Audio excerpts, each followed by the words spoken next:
नमस्कार, मी संदीप चव्हाण आणि आपण पाहताय LS मराठी। पाहूयात काही विशेष घडामोडी। चंद्रपूरच्या ताडोबा सफारीत नियमभंगाचा प्रकार उघड। सफारी दरम्यान मोबाईल नेण्यास बंदी असताना नियम मोडला। रील बनवून भाजप आमदाराची सोशल मीडियावर पोस्ट। सामान्य पर्यटकांवर दंड, मग आमदारांवर काय कारवाई? पर्यटकांचा सवाल।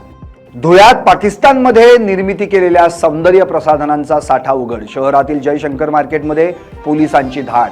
अंदाजे 60,000 किमतीचा मुद्देमाल जप्त। सौंदर्य प्रसाधनं कुणाकडून आणली, तपास सुरू। बीडच्या गहिनीनाथ गडावरील संत वामनभाऊ महाराजांचा 94वा नारळी सप्ताह भक्तिमय वातावरणात पार। भक्ती सेवा आणि महाप्रसादाचा उत्सव। नारळी सप्ताहात भाविकांची गर्दी। अमरावतीत अवकाळी पावसाचा आंबा पिकाला फटका। गहू हरभऱ्यासह फळपिकांचं नुकसान। आंब्याच्या दरात घसरणीची शक्यता, शेतकरी चिंतेत। अवकाळी गारपिटीचा भाजीपाला पिकाला फटका। चांदवडच्या शिंगव्यात दोडक्याची बाग जमीनदोस्त। शेतकऱ्यांचं मोठ्या प्रमाणावर नुकसान। बारामतीतील नीरा नदीत रासायनिक प्रदूषण, हजारो मासे मृत। नदीच्या प्रदूषित पाण्याचा प्रश्न अनेक वर्षांपासून प्रलंबित। गेल्या काही दिवसात प्रदूषणामुळे मोठ्या प्रमाणात मासे मृत्युमुखी। पालघर जिल्ह्यात तारापूर औद्योगिक क्षेत्रात तीव्र आंदोलन। विस्ताराला स्थानिकांचा विरोध। बोईसर चिल्हार मार्गावर रस्ता रोको।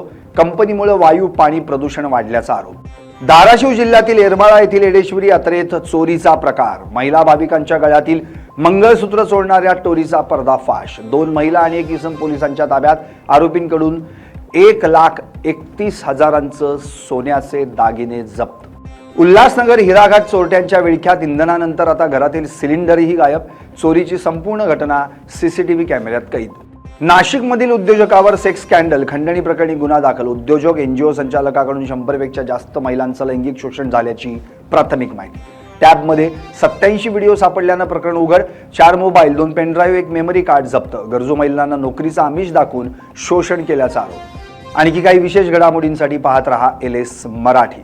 सत्याच्या पाठी, बातम्या सर्वांच्या सर्वांसाठी।